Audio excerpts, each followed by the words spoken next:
Okay, guys, welcome back to Let's Get Freaky podcast. I'm super excited. I've got an awesome guest tonight. We welcome Charlie Hall to the show. Charlie, how are you? Welcome to Let's Get Freaky. Yeah, I'm really good, thank you. And yeah, thanks for asking me on. I'm really excited actually. Looking forward to chatting to Yeah, and I'm excited to have you. you. So you are a medium. hmm You are an ambassador for the Haunted magazine, Yeah. which is awesome as well.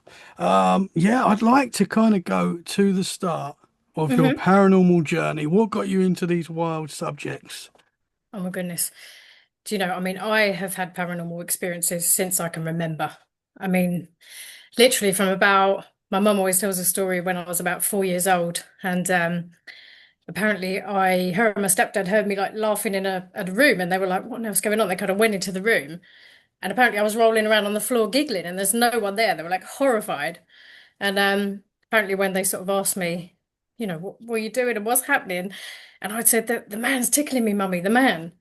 And of course, they couldn't see anyone. And well, my mum believes the man that I described was her father who'd passed away when she was 13. So, but I always say it was really strange actually, because when I was really young in a house that we lived in, things used to move around in my room.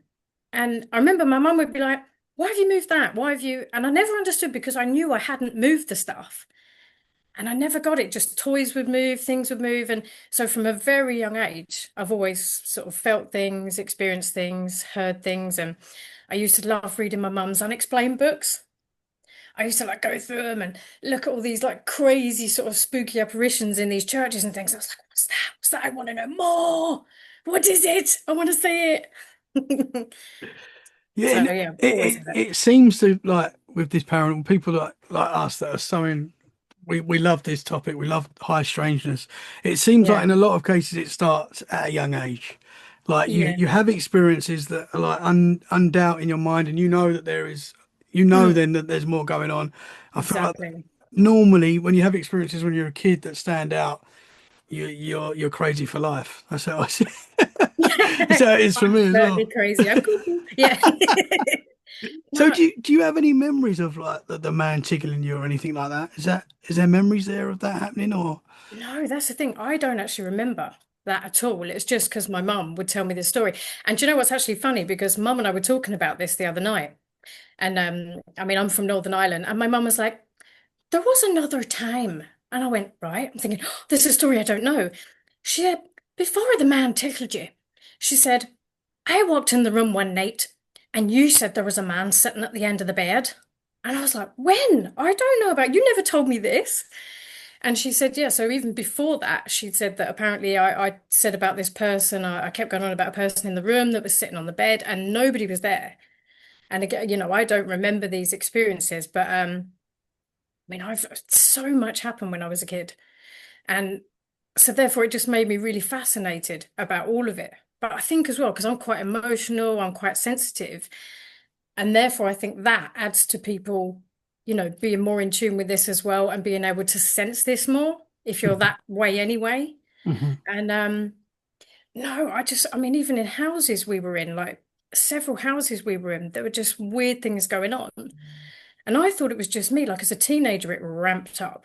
It got like really, really intense. And I used to have like night terrors. I'd wake up like I remember I'd sort of have a dream that like one time, something had grabbed my arm or something had sort of touched my ear, and I would wake up with marks and things. Now that was strange and that used to freak me out. Now, whether that's just, because scientifically they can say because the mind, can manifest what it thinks real. Mhm. So again, who knows? We don't know what these things are, but I just love to question it and look into it and see what I Yeah, think it is. Yeah. absolutely. What kind of marks do you get? Like bruises and stuff? Yeah, like one time I think I was must have been about 14 or 15. And I had this really, really strange dream about I was in some kind of, it was almost like a voodoo ceremony thing. And it was a dream. And I just remember all of a sudden it kind of went really scary. And they grabbed me by the arms and they pinned me down. And then I had like something was put in my ear. And I remember going, oh my God, no, no, no, no, no. And I was going, stop, stop, stop. And then I jolted and woke up and I had like a big red mark inside my left ear. And like another time I had a dream when I was, again, around my sort of 14, 15. And I never forgot these things because I just didn't understand it. And I didn't know how it was happening, why it was happening. And I had a dream I was being chased in a cemetery. And it was like really dark. And it was weird because it looked like somewhere familiar. But I didn't act, when you get them dreams where it feels like it's a house you know or a place you know, but it looks different? Does that make Hmm. sense? Hmm. So I'm in this cemetery running around, and again, something was chasing me and then grabbed my arm. And then when I woke up, I had some marks on my left side, on my left arm.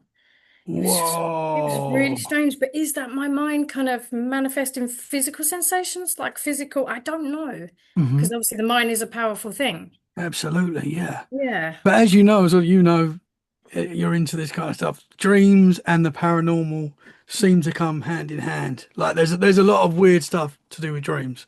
Like, Yeah. I used to be one of those guys that just used to think dreams are just dreams. We have some dreams. Sometimes they're a nightmare. They're not good. But Yeah. sometimes you have a dream, and it is like I don't know. It just feels more than a dream. Like you wake up and it affects you. Mm. You lived it, and it's like that. Yeah.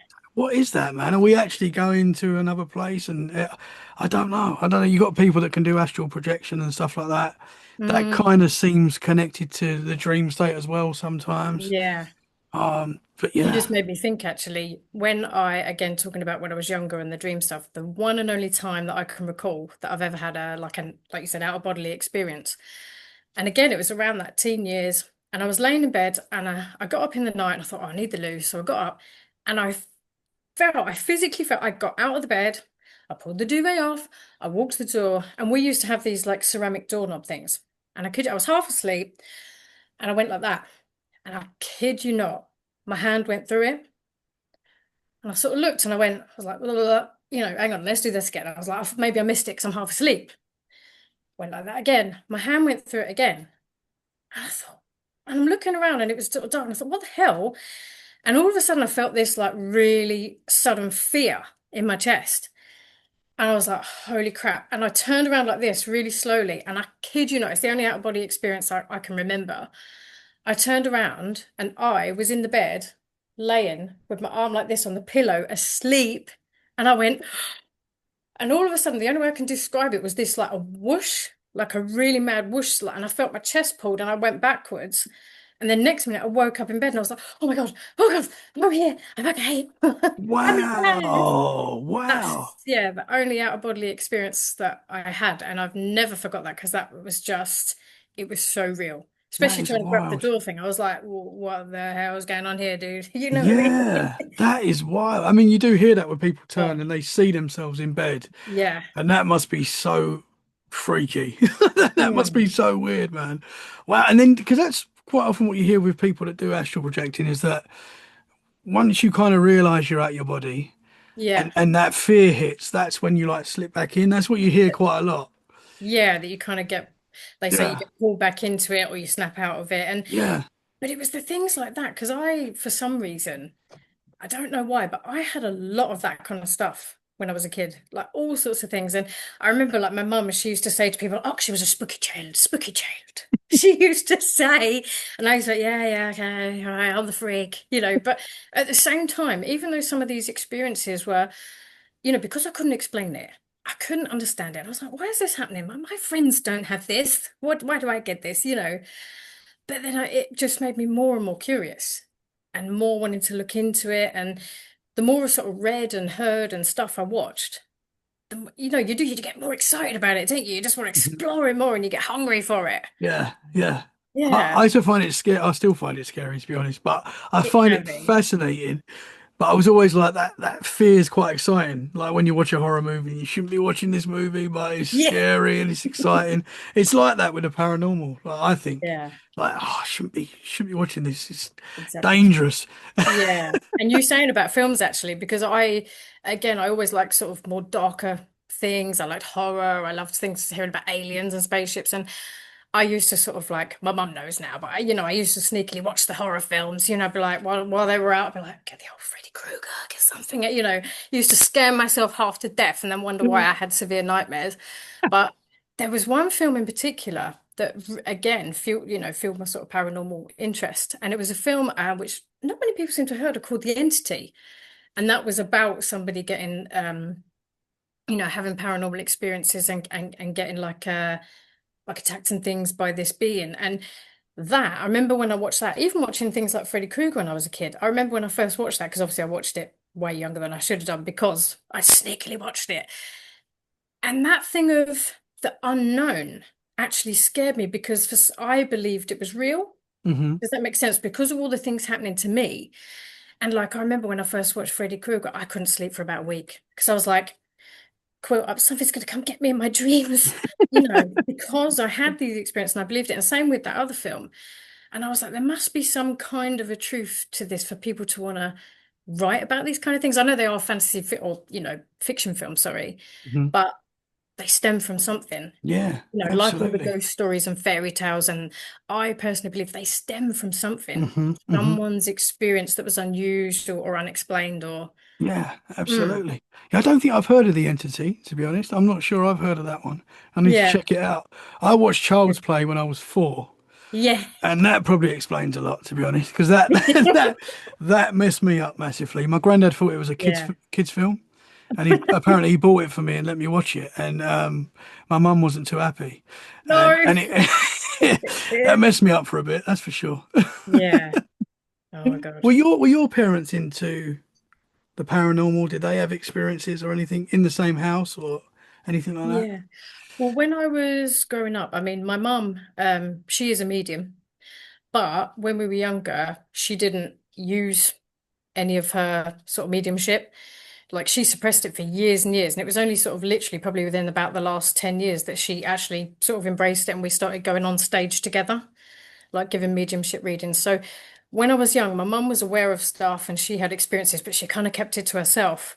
But as I said, that's where she had all her own explain books and that kind of stuff. And it was, I don't know, I mean, my stepdad, who was with me when I was growing up, I was very fortunate because he was a night watchman and he used to look after a lot of haunted places. Oh, wow. So I was really lucky because sometimes he'd take me to some places. Actually, I'll tell you, one night he took me, there's a place called an airport house, which is very much known as used to be an old airport in the war, and now it's like some kind of hotel complex and that kind of thing. But it's still got the old watchtower in there, like the where you could see out to the planes and everything. And we like he used to have some strange experiences there, and like my stepdad was so skeptical. Like he's not into any of this stuff. He just thought I was really woo-woo with all this.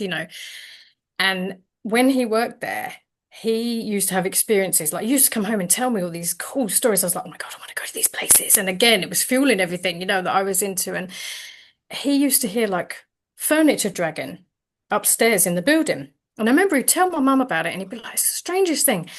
And you'd think maybe there's people because it was offices upstairs at one point, and he thought, oh, better, go and have a look, see who's still up there. And the building would be empty and there's nobody there. And he said he would hear like seriously loud dragging across the ceiling, and all the offices upstairs were locked. And then one night he took me up there, and we used to have like a dog, a guard dog we'd take with us. And I was upstairs and I was doing like hoovering upstairs. And we had the radio on, and he was like, "Oh, I've forgotten something. I need to go downstairs." I was like, oh, "Okay, cool." And I've never forgot this. He went downstairs. I got the Hoover. I had the radio on, and it's like one of the dial radios where the little thing goes across. And the music was on, and the dog suddenly went ballistic, like literally, bah, bah, bah, bah, bah, bah. And it was running from one end of the corridor to the other. And I was like, Ben, what are you doing? Ben, stop! The dog's going mental. And I thought, this is really strange. And I turned off the Hoover because I was like, what's wrong with the dog? And I kid you not, the radio, the dial just went into like static from music, went into like the static. And you used to have the little dial that would light up along, it was moving along. And I'm standing, and again, I was in my teens. And I thought, that's really strange. So the dog's going mental, the radio's changing station. What's going on? And it was funny because my dad came back upstairs and he was like, he stopped. He went, "You all right?" I was like, "You look like you've seen a ghost." And I was like, and I told him, and he said, "What's wrong with the dog?" I was like, "I don't know. He's going mental." And it was lucky though, because he took me to, quite a few places and what was the other one? Crew Manor Hmm. was another place. Like it's a massive, big old mansion that used to be Anne Boleyn and Henry VIII sort of had involvement over there, and used to be in there. And I remember one time I just sort of went in to have a little look around, and and by then I'd started really using my mediumship. And I walked down, I didn't really know anything about the building, and I walked down a corridor and I saw a matron, in a long black, dress. She had a white apron, and she floated along the corridor in front of me and round the corner to the left. And I kind of went, oh my God. And he was like, oh, what have you seen? Are you doing your spooky stuff? I said, but there's a matron. And I ran down the corridor after her. And I said, she's gone down there and she's floated off here. And he said, that's so peculiar. Because again, he used to see and hear things when he worked there all the time and tell me about it. He was like, that's so strange you say that. He said, because where you said it was a matron and she'd gone round that left-hand side, that door there, he said, if you have a look, and we sort of went inside, and it was a tight little narrow staircase, and it went up into like an attic room with a little fireplace. And he was like, well, this used to be an asylum.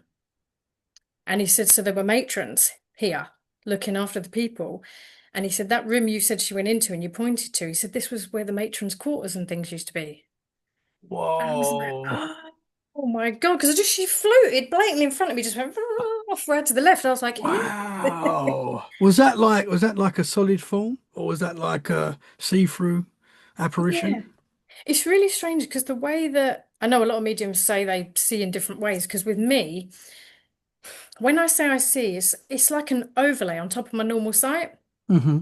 So I'll be looking, whatever I'm looking at with my normal eyes, but then there's like it's like another vision over the top. So it's like I see them, but in almost like a silhouetted form sometimes. It's weird actually, because sometimes they're more prominent than others. I don't know why. Hmm. Like one time I might just see like a little shadow, or I might just sense something and I can't see it. But then other times I'll actually see something. Like I'll actually see it. And I saw her literally, she floated past me, floated ahead and turned around to the left. And I was like, whoa, okay. So Wow. yeah, it's really strange. That's cool. Was that the first time you'd seen an apparition like that? Or had you seen apparitions before that moment? Oh, I'd seen before then, because when we were in the house that because I was born in Northern Ireland and then we came over here, and the second house that we lived in when we came here, that had a strange energy. But that wasn't just me sensing that, other people did as well. And I remember, and that was actually the house where, I was telling you earlier about those dreams. The weird Hmm. dreams in the outer body was in that house. Okay. And even my mum said the energy there was wrong. Something was just really weird. And I used to wake up seeing an old man and woman in my bedroom. So at the other end of the room, that like where I had a bookcase like by the window, always used to see this old lady with a hat on. And she'd just be standing by the bookcase. And then she'd move around. And then I sometimes saw an old man with her as well. I used to see them in the room, and like we had a sensor light in that place, and unless there's any kind of movement across it, it shouldn't go off. And it used to go off all the time at night when nobody was out there. We were all in the rooms, and Wow. yeah. And actually, my aunt, again, somebody skeptical, one night they were sleeping downstairs when we had a load of guests, and she said to my mum, she was like, "Somebody came down the stairs last night in a white nightie," and we were all like, "What?" She said, I'm telling you, a lady floated down them stairs in a white nightie and it wasn't any of yous. And, we were like, whoa, okay. So she, and she was really skeptical. And she saw, yeah, a lady coming down the stairs. And so I'd seen things quite, things in that house. That was very strange in there. Wow. Yeah. Wow. It's really cool when like skeptical family members have experiences and tell you about Yeah. it. And then you're like, well, so you've had an experience. And then they're like, no, it could be this. It could be like, no, you saw Yeah. something there. Just Yeah, accept it. exactly. Wow. That's Yeah. wild though. So was that in London? You say that was in London? Was that in Yeah. London? Hmm. Okay. So Yeah. Ireland to London. Exactly. Yeah. And then I met my real dad when I was a teenager. And he is well, he used to be in Van Morrison, and he's head of the Irish Druid Order. Sorry, Wow. the Ulster Druid Order, beg your pardon. And it was quite funny because he's a mystic, he was a medium, and I was kind of like, oh my goodness. So, Wow. I never met my dad, and we're like, so it's obviously in my blood, isn't it? Because my dad's a mystic, my mum's a medium. So Yeah. maybe that Yeah. was kind of, just You there had as well no anyway. chance. You had no chance. That's always going to be spooky. Yeah. Wow. Yeah. How cool's that? So when did you start? sort of realizing that you were a I know you've always had these experiences, but when did you like put that term to it? Because Yeah. these are like natural abilities to you, you know. Yeah, it just kind of happens. Yeah. I think because of all the experience I'd had, when I was younger with all the things I was seeing and hearing and it was everywhere I went. It was just all the time. And when, as I said, it ramped up in my teens, it got really strong and to the point where I actually got a bit afraid of it, only because like there were times at night where I'd be laying in bed, again, in that same house, and I would feel that something had walked in the room.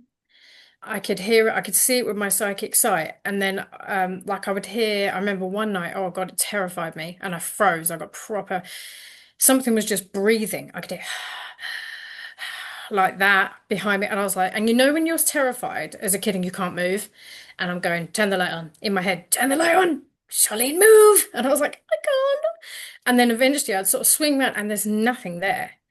And it just started to scare me. So I joined like like a psychic circle, Hmm. spiritual circle, at a local spiritual center because I thought I need to learn maybe just a bit more how to, I don't like the word control, but kind of understand it and embrace it and work with it. Know what I mean? Hmm. And I did learn a lot there. They were really helpful and they, helped me to fine tune it a little bit more and to not be afraid. I mean, don't get me wrong, sometimes on paranormal investigations, I do crap myself. I'm like, oh my God, sometimes, you know what I mean? You do still get scared, Yeah. but I'm more aware of sort of what it is. Actually, funny enough, was it a couple of nights ago, I was in a cemetery and having a look around like with someone, and I saw like an apparition. I saw the head, the shoulders just came towards me and it made me jump. And I was like, and I sort of like literally went to run off. And like my friend's like, why are you scared of this? This is what you do. I'm like, yeah, but I'm standing in the pitch black in a cemetery and some spirit man's just bowled towards me. Do you know what I mean? It caught me off guard. I was like, okay. And then when I Yeah. realized it was something, I was like, okay, no, yeah. It's my spirit friends. I get scared when I wake up during the night. If one of the kids is standing there, I get freaked out, because it's Yeah. just someone's there all of a sudden. Yeah. That's wild, man. That's wild. So how often are you out investigating, looking at haunted cemeteries and things like that? Are you always out? Are you always on the prowl?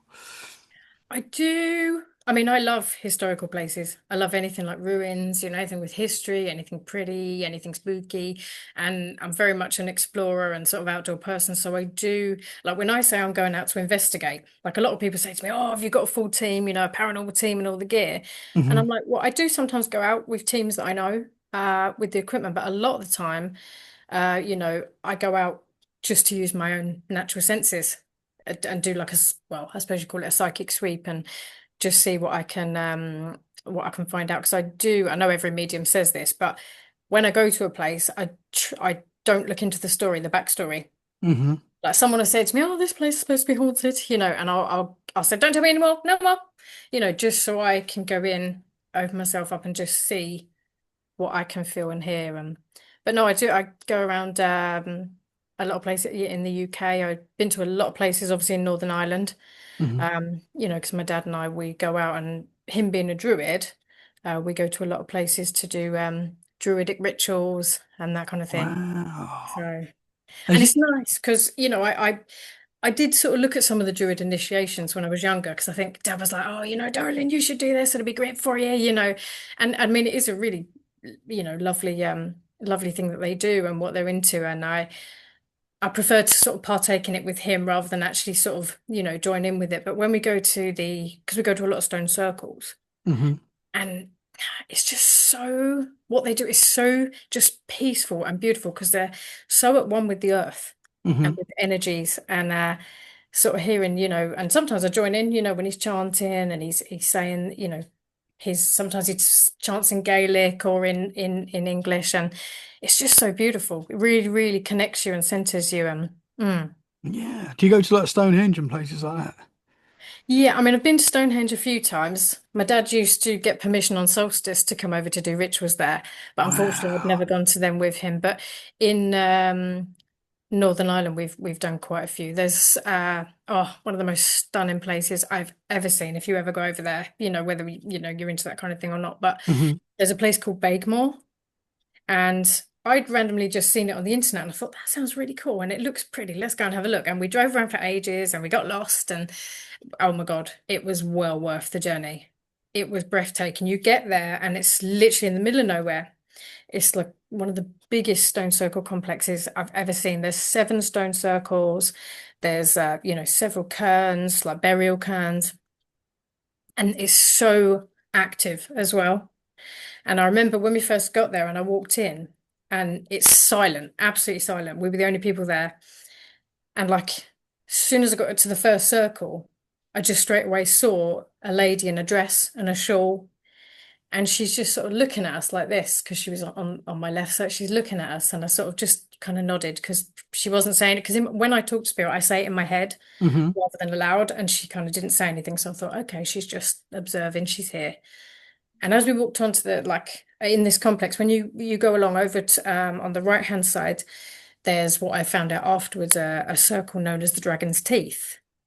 But it's really strange. It's like one I've never seen before. It's the whole circle is filled with stones. I think there's like 800 or 900 stones in it or something, so you can't actually walk into it. And I looked and I said to my dad, and I can hear children giggling. I can hear children laughing. And I thought that's really strange.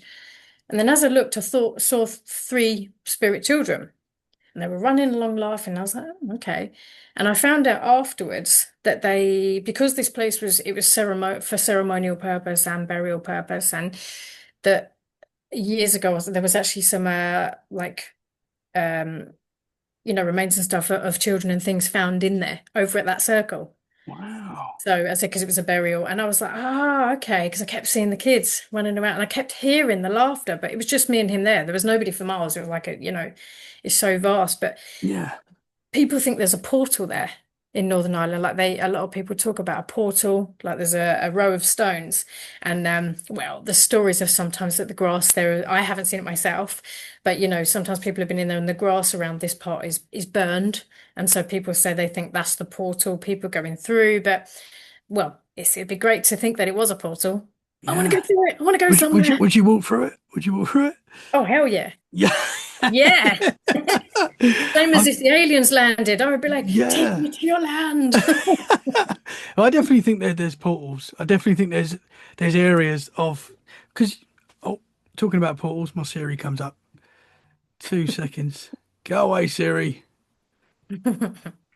No, got rid of him. There we go. Sorry about That's that. all right. Talking about portals, I mean, there's areas like Stonehenge and places like you just mentioned that there's just a magical Mm, vibe, magical feeling. yeah. And I believe portals are out there. People go missing in the forest, in national forests, Yeah. for, without a trace. The skilled huntsmen, and people like that, completely Hmm. just vanish. Are they walking into a portal and not coming out? We don't know. But there's areas of high strangeness, and Definitely. Yeah, because the thing about, funny enough, a good friend of mine, and she's a wonderful medium and stuff as well. She does a lot of energy work, and we've been doing a lot of practice looking into, the quantum theory and field of energy. And there was something that came out recently scientifically that they believe that there's actually black holes amongst us. So it's not just a space thing anymore, I believe. I think I've got that correct.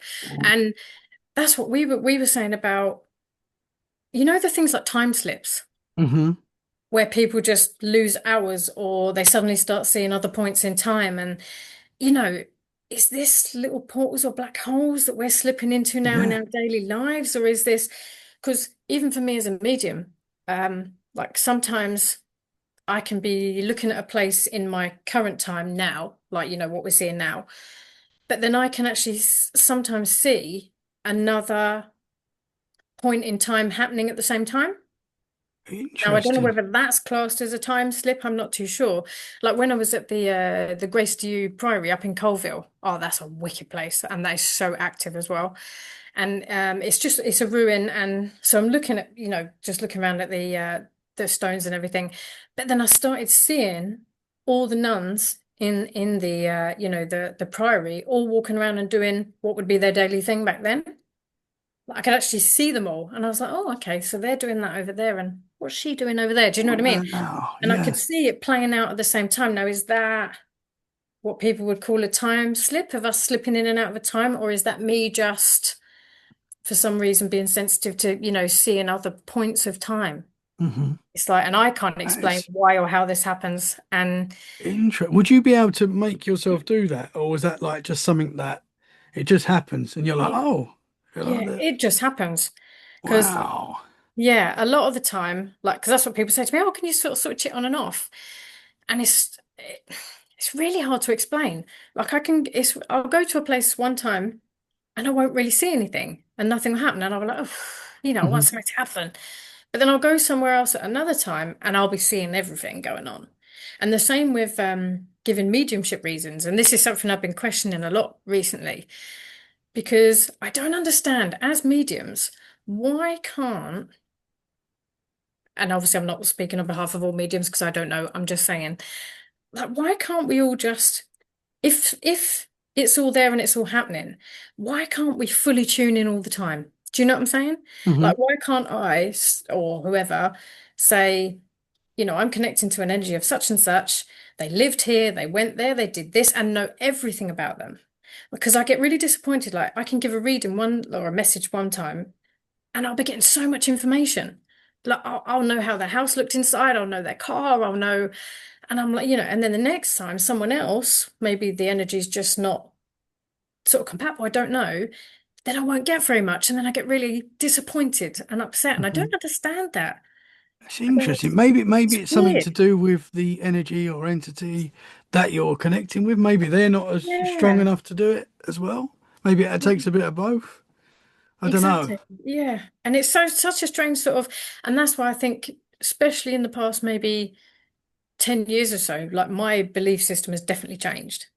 I think that's due to all of the research I've done, all of the experiences I've had. Because if you had have asked me, 10 years ago, are you definitely talking to dead people? Are you, the definition of a dictionary definition of a medium? I would have Hmm. said, of course, absolutely, 100%. But now I'm not too sure, and I am really starting to believe in the whole quantum theory of, time, all of time just is. Hmm. But the more I'm experiencing, the more energy or spirit connections I get, I'm really starting to believe in that a hell load more. Interesting. Yeah.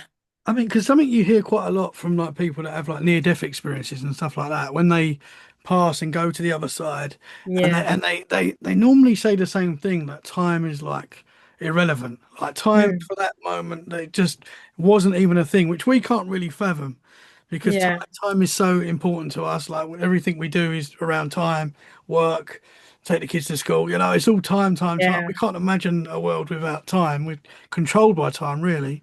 Um, maybe in the spirit world, whatever it is, there is no time. Time is not a thing. And if Mm. that's the case, you're interacting with something that is it's everywhere all at once. I don't know if that Yeah. even makes sense what I'm saying, but Yeah, it's no, it absolutely does. Because I think the like it's really quite a mind-blowing subject because I've been having a lot of debates and talks with people about this recently because I've had such a shift in what I believe just purely from experience and research. And like my mum and I we did something recently. Now I'll try and get this simple because it's quite out there. We were talking about this, the whole thing of time, and because obviously we're quite in tune and we're quite sensitive, we can see different things and we see the same visions sometimes as well, obviously because we're close as mother and daughter as well. And we started experimenting with the whole quantum thing. And we were in her room, and I'm starting to believe that everything is a quantum imprint, an imprint of energy. So whether it was the past, whether it's now, whether it's the future, it's there. And I think, but again, I could be wrong. This is my little possible theory, is that we can tap into this. And that's why we all get glimpses of it from time to time, whichever part of time it may be, we're all getting glimpses of it. Whether, you class yourself as a medium or a psychic and we were doing this sort of experiment and talking about the quantum imprints. So we started off, we were just in her room and I was standing here, she was standing in the corner, and we shifted like physically. We moved, I moved over here, she moved over there. Because I was like, that's now my quantum imprint because I've now moved over here. And then as we were going around the room, we were like, yep, this is our new imprint. This is our new imprint. And after a while, now whether this is just because, we can both see this stuff, we actually started seeing our previous selves in the imprints we just made. Whoa. Yeah, and because I remember we'd moved around the room, and my mum went, and she looked funny, and I looked funny. I went, I can see myself over there. And she was like, oh my God, I can see myself over there. And we got so carried away with this because we were like, what is this? What is happening? We did it for 3 hours. 3 hours we were going around in what we called, making new imprints.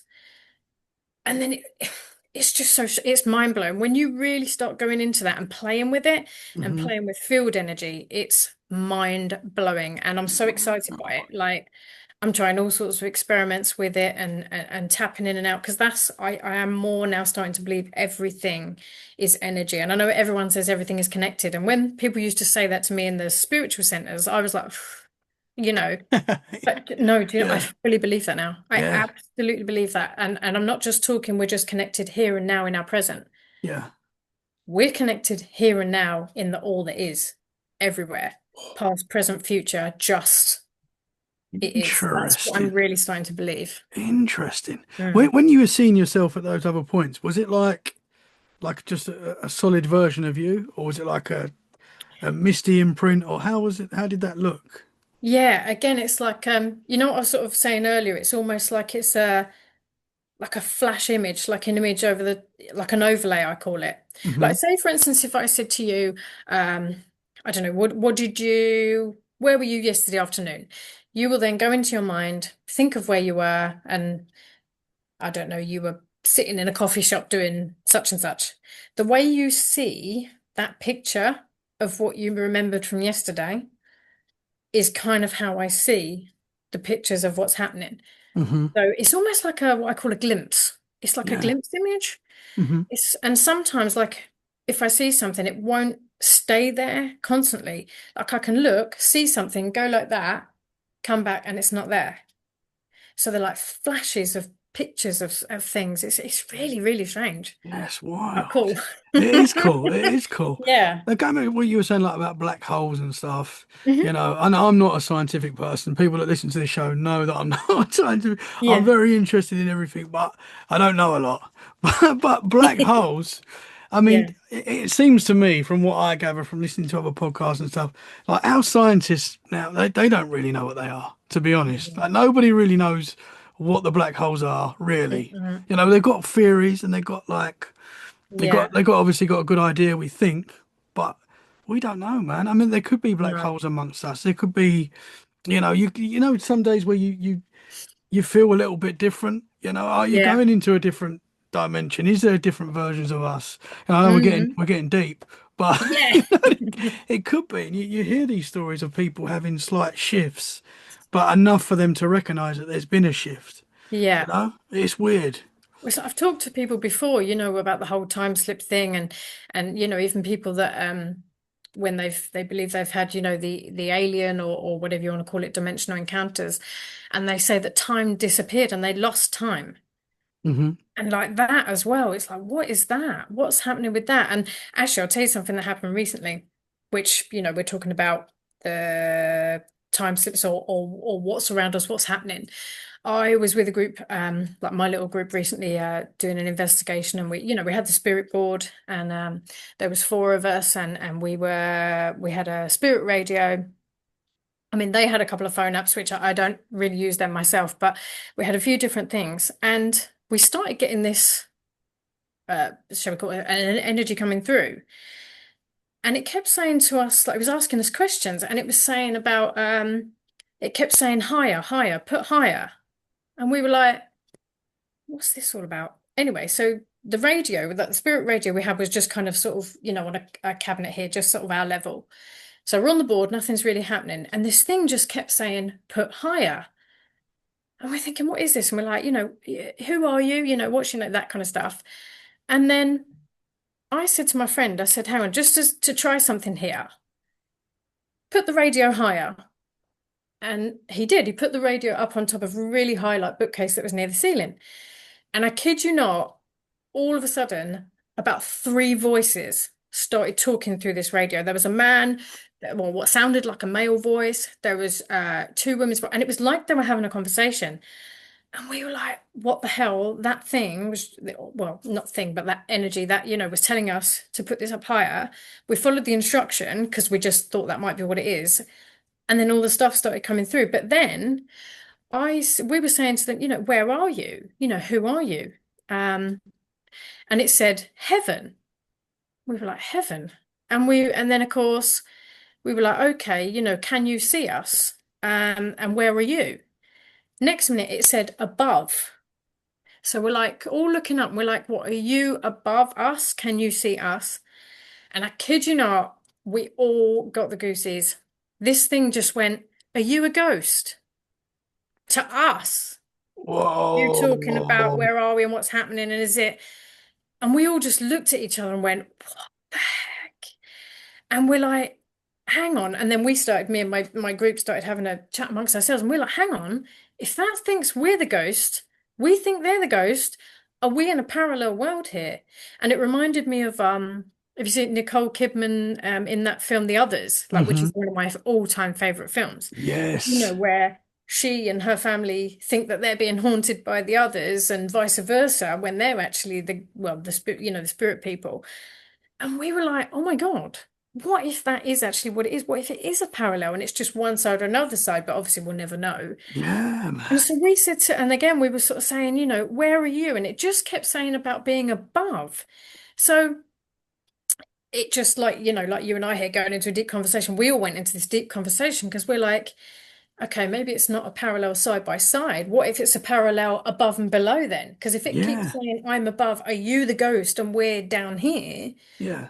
We were like, oh my God, is there something up there? What's up there? Yeah. Yay. You know what I mean? What was up there? Was it like another floor or was there anything? Yeah, we were in, there was another flat above. Hmm. Okay. So it just kept saying heaven and above. And I mean, that blew our minds. We spoke about that for ages afterwards because it was uncanny that obviously we followed the instruction. And when we did, putting the spirit radio up higher Yeah. than the ceiling, we actually started getting loads more conversation from whatever or whoever they Yeah. are, spirits or beings coming through. And then the whole thing of them asking us if we're the ghosts, it was Yeah, like, that's wild. I mean, the what the thought of heck? like just say like two paranormal teams Yeah, investigating the same area, but in different dimensions and yeah. communicating. And I've heard people like say stories like that. They have shared experience. Mhm. I've heard that before where people they're calling out to the ghost and what we think ghost or entity, whatever you want to call it, Yeah. and they're saying the same things back, like they're Mhm. investigating it as well. I Yeah. mean, even that, or unless there was actually a paranormal team upstairs investigating, you're Yeah, just we're picking up. upstairs too. Spirit boxes interacting, yeah. They're on another podcast tonight saying last week we were communicating with people below. But I think there's something to that. I really do. I really do. So The more I look fascinating. into this stuff, the Yeah. more I think that there is stuff going on around us that we just can't see. And No. sometimes we get a glimpse or hear something and we get snippets.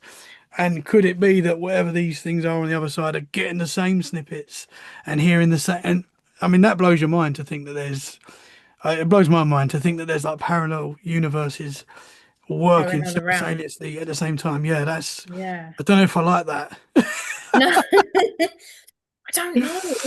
It really is mind blowing and it's so fascinating. And the more and more I experience, the more and more I see, the more and more I hear, and the more I hear of other people's experiences and theories. Like I love hearing anybody's theories and ideas because I just think it's great, and it just makes me more want to look into it. But it's kind of weird though, isn't it? Because if we did get the answers, then we'd be like, oh, Yeah, what okay, do we do? what do we do now? You know. So that's kind of the fun of it, isn't it? Do Looking you into. think we can get the answers in this realm? Because I mean, I know there's a lot of people, a lot of great mediums and people out there with some great ideas, scientists, all sorts of uh, intelligent and clever people that have these Yeah. theories and stuff. But do you think we really ever can get the answers, the definite, in this realm? At this time, I think we're getting closer. Hmm. We're definitely getting closer. And as I said, I really am leaning, to this whole quantum idea. It kind of seems to fit and it kind of seems to work. Um, but yeah, I'm not sure. I think there's so much more still for us to experience and, learn and look into before we even get closer, I think. Hmm. And I've just got this feeling that it's going to be something we don't expect. I don't know why. I think it, because obviously with everything, I've sort of had happen in my life, I absolutely know there's something else there. There's no Hmm. doubt in my mind that there's Hmm. anything else that we don't understand there. But I just think it's going to be something that we don't understand yet, and we're not going to expect it, I think. I don't know what or how, but I just, yeah, get that feeling. Possibly the aliens. Are they going to come? Maybe. I mean, this giant object, whatever it is, moving towards Earth at the moment. Have you heard about that? There's this. There's a giant seven. I think it's 7 miles long, 7 miles wide, something like that, and it's coming towards the Earth. Oh, And is they this think, that massive meteorite thingy? yeah, they're not quite. Yeah. Apparently, they're not quite sure what it is. There's a lot of Mm. different theories going around, and maybe it is just a rock, and it's going to pass, and it's Yeah. nothing. But maybe it is something different. We'll know soon. 2027 Maybe. apparently is when it's coming, but Oh my God. something You like know, that. well, I mean, even the whole alien thing or out of worldly beings, I definitely think there is something else out there. I don't think in the size of this vast universe that we could be the only life. I Hmm. definitely think it's something out there. Do I think it's evil little green men that are going to come down and annihilate us and take all our riches that we have here? I don't think so. But I definitely think, without a doubt, there's something else there. And I actually heard I can't remember who's or where the theory was from, but I heard something a while back which I found fascinating. And it was someone saying about, the whole when aliens come here and the spaceships and everything else. Have you heard that theory where they say, what if those aliens are actually advanced us from the future Hmm. coming back? So it's Yeah. not actually these green funky beings from somewhere else. It's actually humans from the future coming back. Yeah. What do you think? Yeah, I think I think it's possible. I think anything's possible, but I Yeah, mean, yeah, people say the Greys could possibly be a future version of us.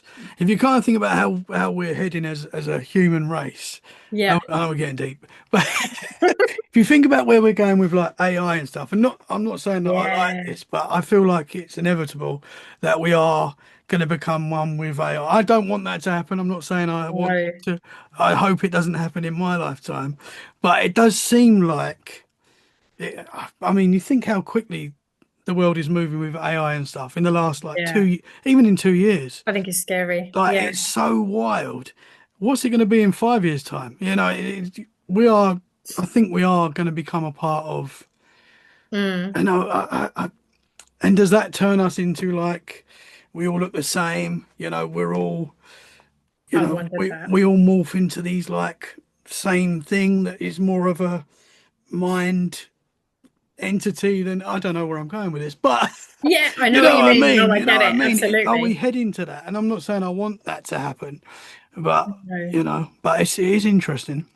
It is scary, especially because, like for myself, I've always been quite a creative person. I've always, as I said, been a sensitive person. I've always done sort of music and writing, and I used to do music full time. And I find with the AI, like, yes, it is good for some things, like I get Mm. that, but it seems to be taking away a lot of the creativity of people because instead of actually creating something, thinking about something, writing something, you're just going straight onto the thing and it's Mhm. doing it for you. Do you know what I mean? And I do In think it's scary. less than seconds as well. Yeah. Like you can ask it to do something, and in less than seconds it comes up with a Yeah. beautiful paragraph, or Mm. it is scary. It is kind of scary. But I'm with Yeah. you. I do think it is taking away our creative Mm. spark that we all have. Definitely. But everyone's using it, and that's the Yeah. problem. Everyone's using it. Every business is now going to start using it, or is using it already. And once that happens, and then there's like, once we get to a certain part where we'll forget what it was like before to use our brains. Yeah. It's going to be like we're just AI. Oh, AI will do it. And it's Mm. going to be we're just going to rely on it, man. We're Exactly. getting a bit doom and gloom. I'm sorry. Yeah. Do you know, going back to the what you were saying about the aliens, Mm, I as I said, I do absolutely believe there is something else there in well, ghosts and, well, spirit energies and aliens. There is definitely other stuff there. hmm And it's funny because, well, not funny, but I went to like an alien convention, like my first sort of, and it was quite an underground one. It was quite sort of like, they didn't advertise it. It was just a select few, that kind of thing. Oh And wow. yeah, and it was proper like, sort of not, yeah, it wasn't secret, but yeah, it was that kind of.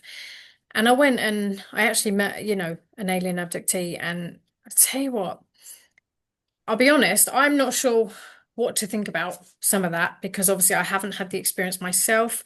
I don't quite understand. But meeting someone who has been through that, and I mean, the story they told, we're talking it's something like out of Steven Spielberg, and it blew my mind. Hmm. And, the guy was lovely. And, he clearly, whatever happened that day to him with witnesses, something happened without a doubt because it's affected his whole life. And yeah, hearing about these stories, like so many people that experienced this, and they were telling us about apparent underground bunkers and bases and things that are believed to be here. I mean, obviously I don't know myself.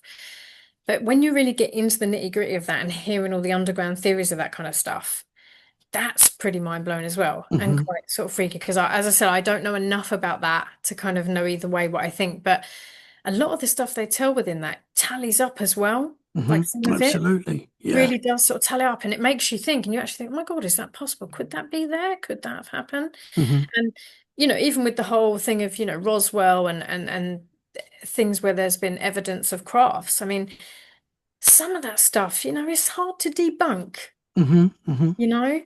I mean, what do you think about that with the whole kind of I've seen weird stuff in the sky that I can't explain. yeah, So I have seen what I was class as UFOs yeah, that are definitely not planes, it's definitely something that we don't know what it is.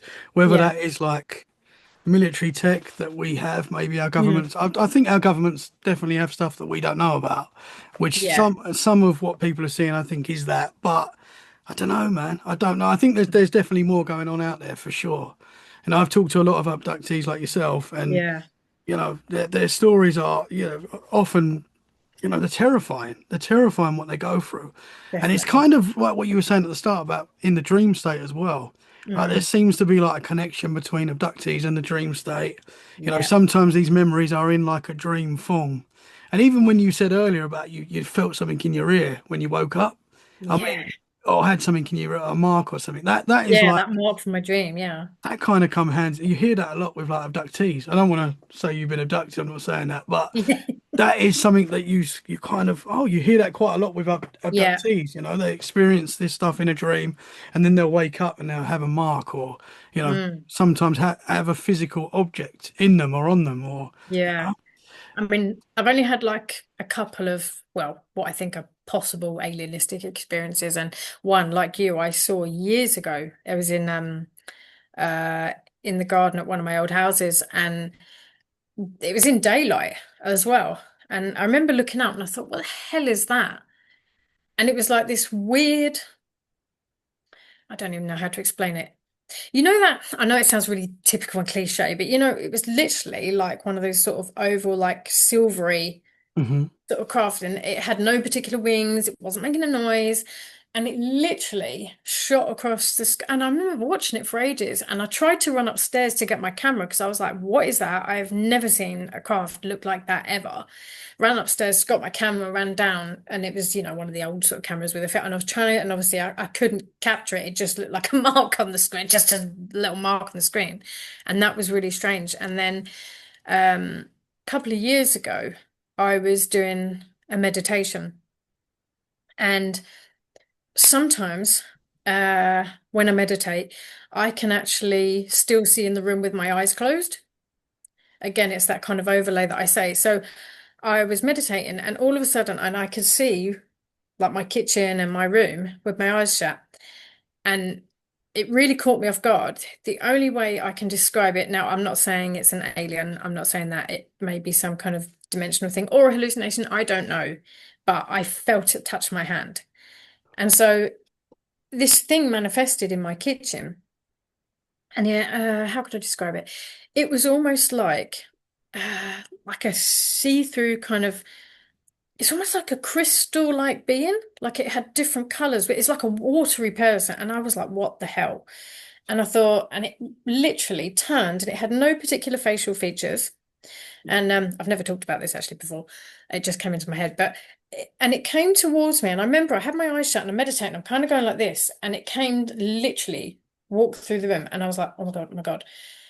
And I looked up at it with my eyes shut and I could see it was clear as anything. And it just leant down and it put its like a hand out. And I put my hand out because I felt it just, and I actually felt it touched my hand. And it Whoa. was like it pushed my palm. And I thought, what the hell is this? And I term it a dimensional. That's just what I called it because I didn't know what it was. I didn't know what even to make of it because I was in a meditation. But as I said, I saw it, actually saw it with my, came Wow. through the room. Yeah. And it just literally went like that in the palm of my hand. And I felt this like warmth and a light in my palm. And I thought, what the hell? And then all of a sudden, I kind of just, it walked back off and disappeared. And that was strange. That was really, and I didn't actually know what to make of that. I wasn't afraid in any way. It was just weird because I actually saw it walk through my flat to me. Wow. And I was like, okay. And I kind of, yeah, that was bizarre. Was that where you are now? Or was that in another That's place? here where I am now. Yeah. Wow. Yeah. Did That how was really did strange. it feel like a human touch, or did it feel like something different? Was there a different like electric feeling, or was there any other feeling? No, it just felt kind of like, because I remember when I went like this, and it was almost as though it pushed something into my hand, but I couldn't see what it was. And it just went down, and I saw a light, like just in my hand, and I was like, "What on earth is going on here?"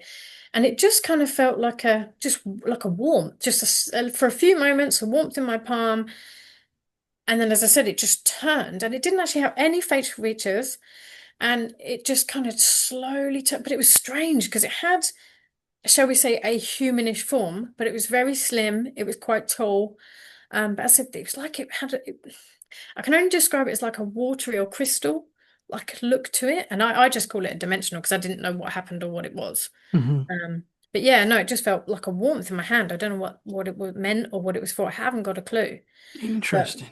yeah, but funny enough, was it a couple of weeks ago? My friend and I, now I know there's a lot in the sky now. There's so many things now floating about above us. I get that.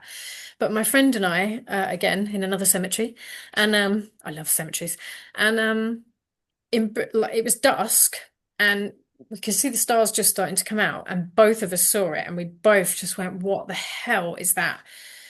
Could have been a satellite, I don't know, but this clear as anything ball of bright white light and it was shot across the sky. And we literally watched it for ages over the cemetery. We're just looking up at it and yeah, we don't know what it was. It was not a plane. It was not I mean, yeah, it could have been a satellite, but the speed of it, Hmm. that's what we both couldn't Yeah. understand. Yeah. It shot and it was big and it was bright. And the two of us together saw it and we watched it for a while. We were like, and we talked about it for ages on the way back. We were like, what did we just see? What Hmm. did we see tonight? Because it was, yeah, massive white ball of light, super fast. And we watched it for ages go, yeah, across. And then it just disappeared, Wow. but it was so fast. And yeah, I mean, that's the only real sort of, experiences I've had in what I would possibly consider kind of alienistic or something like that. But obviously, I don't know. I don't know. Interesting. There's Yeah. definitely a lot more out there. There's Mm. definitely a lot more. And I think there's a lot of different things going on out there. Yeah. That's just my opinion, and I feel like that's why it's quite hard to pinpoint what they actually are, you know. I think some of it is probably our own technology that they're keeping secret. Some of it is, this is only my theory, like interdimensional beings or whatever. And Yeah. some could be from another place. Who knows? But Yeah. I feel like there's a lot going on, and that's why we Yeah. can't pinpoint it.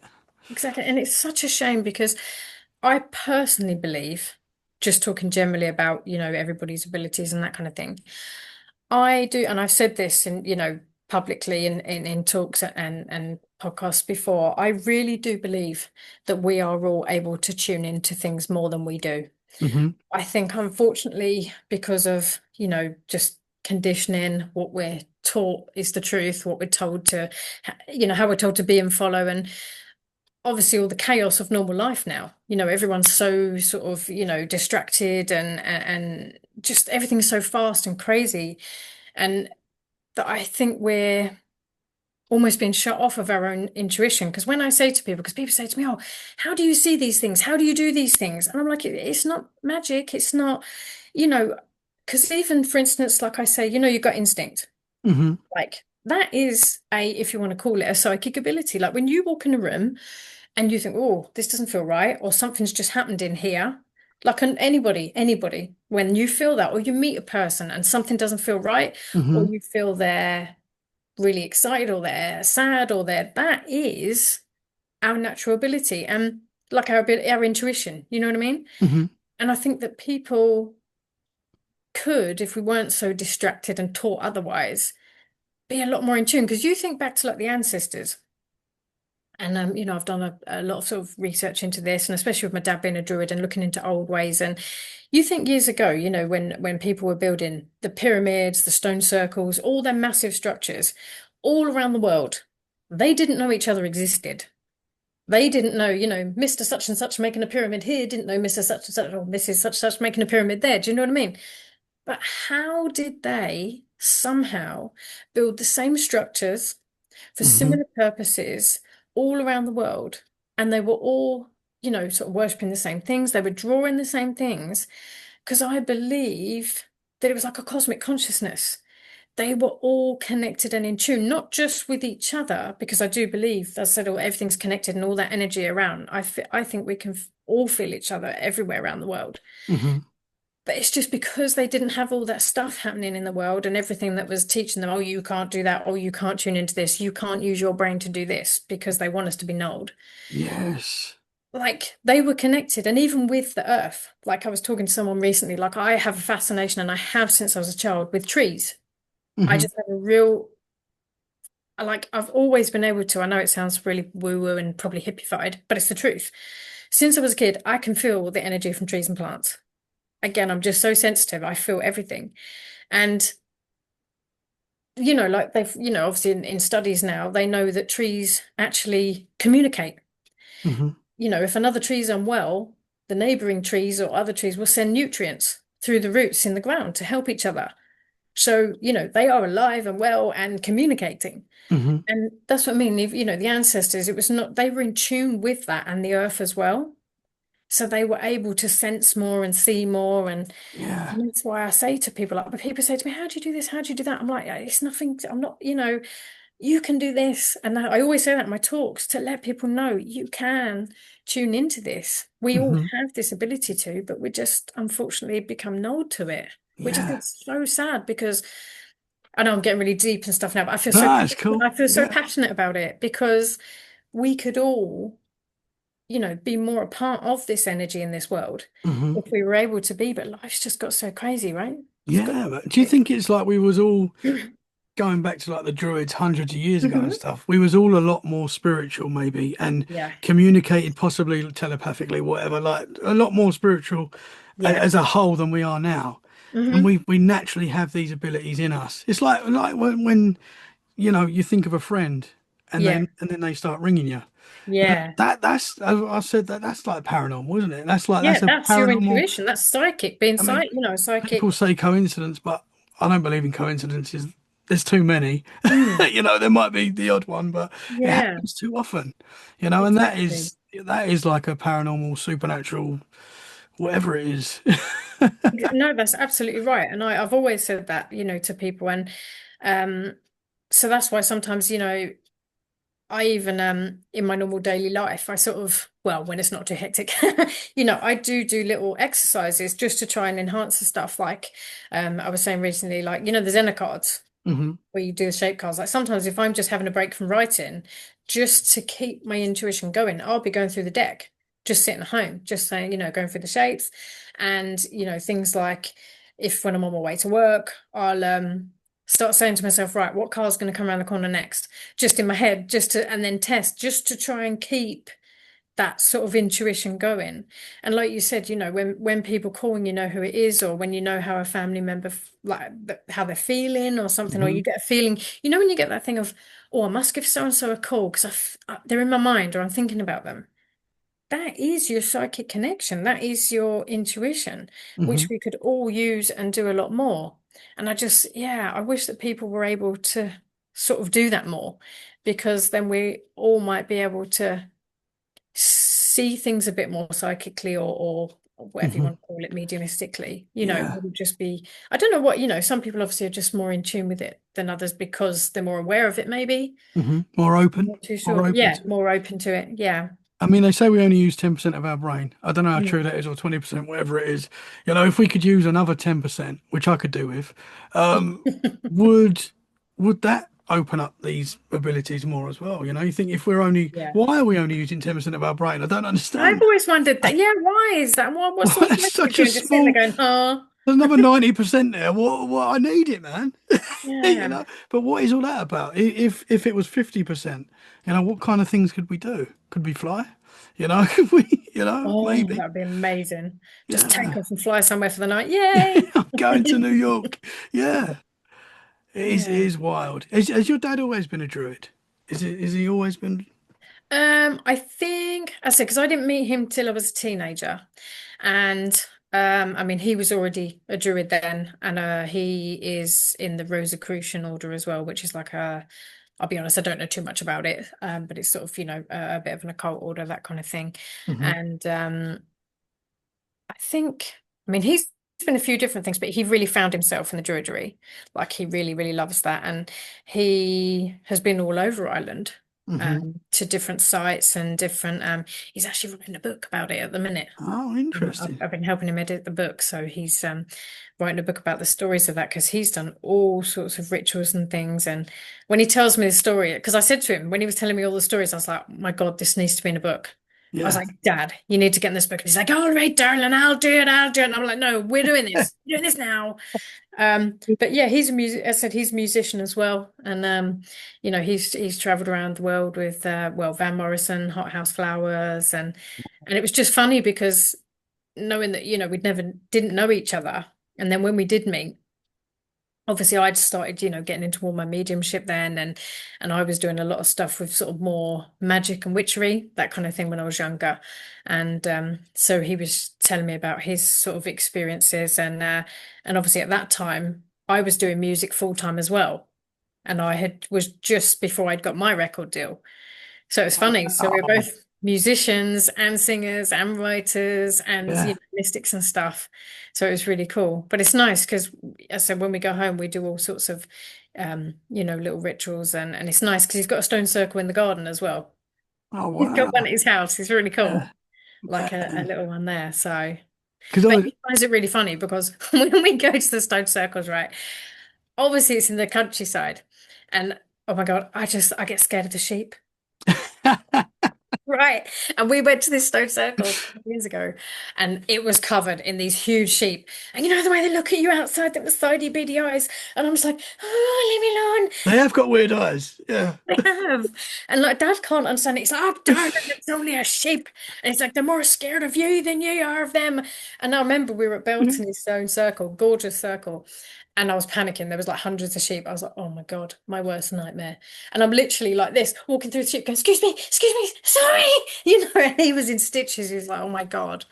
But I tell you, it's quite funny because obviously to us, when we do our rituals, when we're out doing our chanting, that's normal to us. That's our thing. Hmm. But to other people, it's obviously probably still a little bit peculiar. And I remember one day we were because what my dad does, like we go on a lot of adventures like out in the countryside, and he'll just like randomly stop and say, right, darling, this is it. We need to do a re-ritual here, and we'll pull over. And we pulled over one day, and it was a glorious, really hot day. We're in this field, and Dad's sort of doing his druid chanting. He's like, when, chanting away to the sun god. And I'm standing, I join in, I do it. So we're chanting away. And then I started you had our eyes closed, and I sensed someone like a human person, not a spirit person. And I sort of opened one eye and I looked, and there's this man sort of coming towards us, typical sort of farmer looking, with his cap and his, and I was like, Dad, Dad. someone's coming. Don't worry, darling. I'm one. Right. And I'm like, this dude's gonna think we're nuts, you know what I mean? And so I looked and he came over and he literally in this field walked around us and he turned to my dad and he went, lovely weather we're having, sir. And my daddy was like, yes, lovely morning, sir. You know, and he clearly thought we are nuts. And I just thought, you know what? When he goes home tonight, talking to his wife, he's going to be like, Arlene, those crazy people in Mayfield today, you know, kind of thing.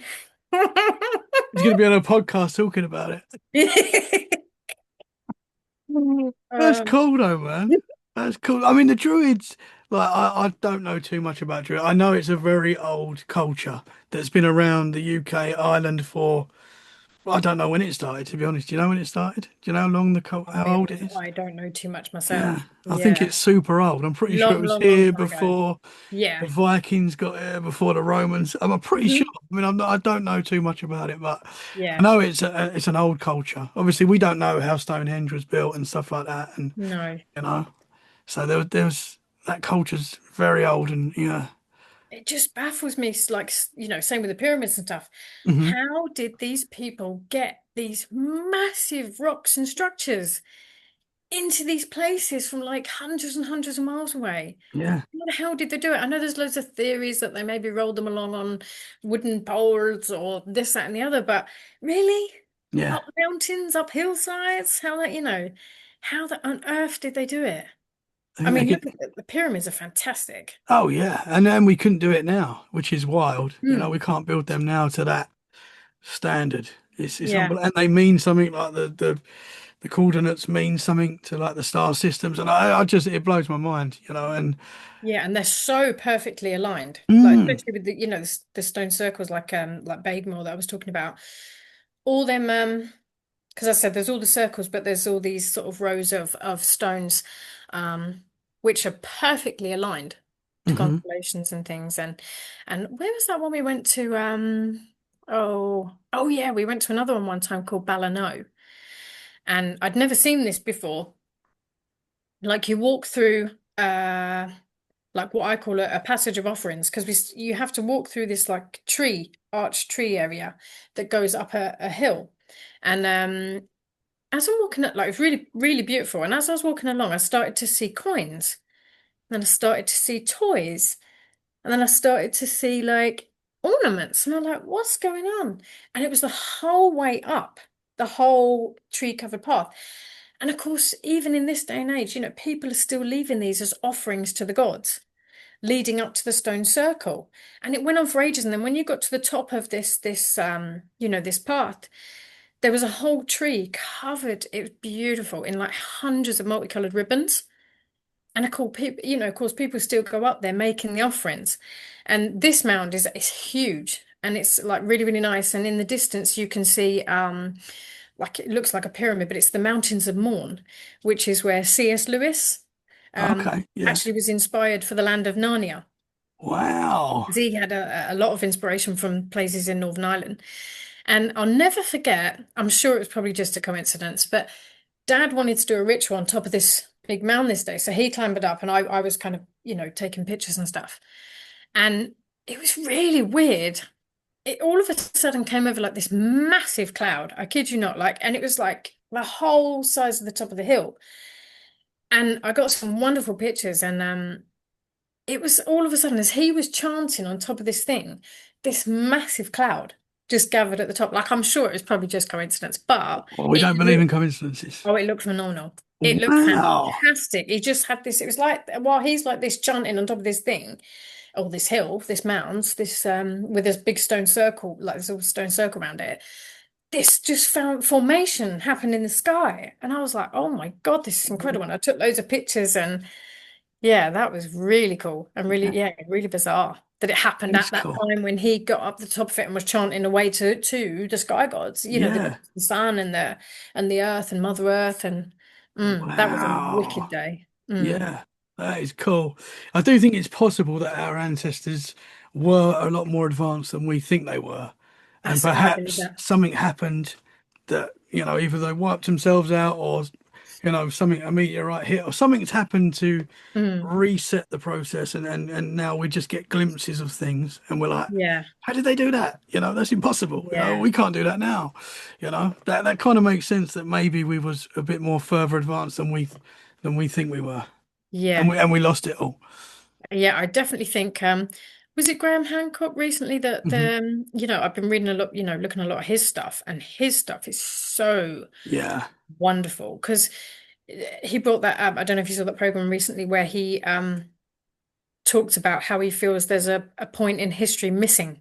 Yes. Yeah. Yeah. We're Yeah. missing something. There's a gap, like you just said, that something was wiped out, something was reset, something happened that science haven't quite grasped yet.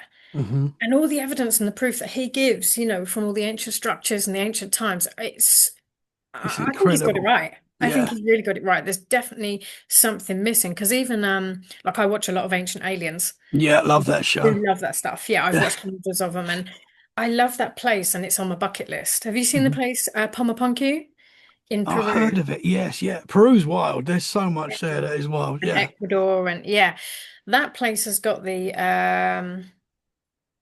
ruins that are like the H blocks, Hmm. the connecting H blocks that they really can't fathom because they've seen that it's got like incision cuts in it that could only have been done by lasers. Yeah. Well, so Yeah. they believe. They cannot find any other way that these stones were cut to fit in together at all. And they were saying, wasn't it, there was like even the tiny sort of holes that are put through it, as well. Couldn't Hmm. have been, there was no, well, from what they know, no tools or anything that could have been used to do that and in that time period. And isn't it, don't you think it's strange that some of them structures, how could I put it, almost look as though they should have been for bigger people? Have you Yes. noticed that? Yeah. We see that a lot. Yeah. Because people say like maybe one day there was giants or there was a race of people like the Anunnaki and stuff that were bigger giant people Yes. or the Yeah. Nephilim, that kind of thing. Yeah. And I sometimes think some of these structures like Pumapunku look like it should have been made for bigger beings or Yeah, people. there's loads of Yeah, it's examples of weird. that all around the world. Even in the UK, I think there's some buildings that have giant archways and giant doors and giant ceilings. They're like, Yeah, why have we made the ceilings so big when we're not that big? You could yeah. have, it does make you think, and they obviously we find giant bones all around the world and they go missing. Once they're found, people take them away because they Mm. don't want us to know the truth. And But strange shaped skulls that have been yes, elongated removed skulls, and giant skulls, and, yeah, and they just go missing, or they try and make you sound crazy for talking about this, or they have tried to make you sound crazy. I yeah. think now we're at a point where it's obvious that there's a lot more going on that we've been taught in our history books, and they don't really want us to know that. I know we're going down the No. conspiracy route now, but they Mm. don't want us to know that they don't really know. Yeah. You know, they got they want you to think that they've got it all in the books, it's all done, and it's clearly not. Like there's so many unanswered questions and so much evidence that shows us that there was possibly a lot more going on that we just don't know. That we don't know. There's definitely Yeah, something missing or something we're not being told or yeah. I do believe it. I mean, obviously, some conspiracy stuff is a little possibly a little far-fetched, but Mhm. some of it at the same time, I think that Yeah. is so feasible. Yeah, you That could can't be argue right. it. Yeah, for Yeah. sure. Absolutely. I've got to ask you about the Haunted magazine because it's a huge Yes. magazine and you're involved, you're an ambassador to that. I saw it Yeah. today in my local shop. I was like, oh, Oh, I'm did you? talking to Charlie later. Yeah. Yeah. No, it's massive. So how cool is that you're a part of that as well? Yeah. Do you know, it was funny because it was actually during COVID. Okay. I'd sort of started writing again and got a lot more, well, before COVID, I'd got really more into my sort of paranormal research again and I started writing during COVID and I actually wrote my first piece for them on the oh my God, I forgot what it's called. I do that all the time. I forget, it's gone completely out of my head, the I, place that I wrote about. And I can see it and I know exactly where it is in the Dark Hedges. No, the Dark Hedges in Northern Ireland. Yeah, which is where they okay. filmed like part of one of the episodes of Game of Thrones, which they used as the King's Road to go through. Oh wow. And I put the story together and I sort of sent it through and I got chatting to Paul and yeah, that was my first article with them. And no, it's a great magazine. I love the guys, Andy and Paul. They were just, two guys that loved the paranormal and just thought they'd start something together. And now it's, become like a Huge. massive Yeah. empire, and it's international now. It's in America and Australia and everywhere. No, it's lovely because I think as well, like my writing and my stories have sort of grown and got bigger, and I'm involved in a lot more, sort of bigger things and that with it now. And like I did, well, my one feature that's just out this week is on. I did one on vampires. Oh wow. Because I had a fascination with vampires since I was really, really young. I don't know why. Like I said, to you, I was always into sort of darker, weirder things. And even as a kid, vampires was very much a part of my world. I Hmm. used to pretend as a kid that I was a vampire. And I used to scare my mum half to death because I loved the program The Little Vampire. Yes, I used to watch that. Yeah, yeah, yeah, Yeah. yeah. And I used to run around pretending I was the vampire, and in the middle of the night, I used to, I'd be in my bed, and I'd have my coat over my head, and my mum would be like, "Oh, what are you doing? Come and pull the coat back," and I'd be like, "Sat bolt upright, I want to drink your blood," like a Nosferatu, scare her to death, and it was great because she at one point. Because I was just obsessed with it and running around, I had my bin liner cape on, I was the vampire. She eventually put, bless her, two suitcases in our spare room for me and my friend to have as our coffins. Oh wow. I was so chuffed. I clambered in it, got in my coffin, curled up, and I was like, I love it. Pulled down my suitcase coffin lid. I loved Wow. it. I used to love Buffy the Vampire Slayer. I was a big Oh, fan of yeah. that. I love that show, man. Yeah. Oh Oh. my God. Well, when I was a teenager, because I got well into like the whole goth scene and the vampire scene, and I used to go to a lot of vampire events and goth events, and I had actual proper professional fangs made by a dental technician. And it was so funny because me and my best friend, we'd met some people like real Victorian vampires from an event. And so we all kind of rocked up at this dental technician, and they all probably thought we were nuts, this some Victorians all rocking up to get their teeth done. And no, it was great because I used to go to all these big events, and I ended up being on like a scene of a TV show, like Oh as a wow. vampire in Germany. Yeah, Oh, that's cool. great fun. That was really good fun. Yeah. Do you think because I know with vampires, there are people that like actively live as vampires and stuff. Yeah. Do you think there's truth to the vampire legend? Do you think they're real? Mm. Do you know, it's a tough one because funny enough, the feature I just wrote, I caught up with a few people that, live the vampire lifestyle. And I think there is such a thing as an actual, the vampire lifestyle, people that dress up as it, Hmm. dress up in that regalia. They live that lifestyle. They go to all the vampire events, and they're creatures, of the night. They sort of live more of a life at nighttime rather than daytime. But an actual real vampire of someone that lives on blood, I don't think so. Yeah. I hope Yeah. they're not. I hope they're not, to be honest. Kind of scary. Yeah. But it's really weird actually because I went to was it last year? There's a famous known vampire in Northern Ireland called Abhartach. And I had heard the story about it. And obviously, being my heritage and I was like, wow, we have a vampire. I want to go and see this vampire right now. And I searched everywhere for it because he's literally in the middle of nowhere. It's a story of a vampire from many, many years ago. And apparently he was a chieftain, and he was a living person originally. And apparently he was really bad to his people. And I think he sort of tampered with a little bit of, magic, that kind of thing. And they didn't like it. Hmm. And so the story goes that because the people were scared of him, they just did his bidding and whatever he said. And eventually they went to like a neighboring village and said they wanted rid of him.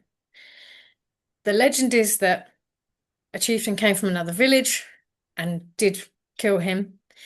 But apparently the very next day, he walked in the village alive and well when he'd been killed the day before. Yeah. Oh. Yeah, according to the legend, again, they went and sourced a druid, apparently, who said basically he's now the living dead. In order to kill him, you need to get rid of him and bury him upside down. Because it's believed that when you bury somebody upside down, it cuts off their powers, any sorcery. that they have as well. Okay. Yeah. But the weird thing that the people said is that when he came back from the dead, he was asking these people for blood for some reason. He was asking them for blood, wanted to drink the blood. And yeah, so they did that. They killed him. They buried him upside down, and he is still under a tree in Northern Ireland.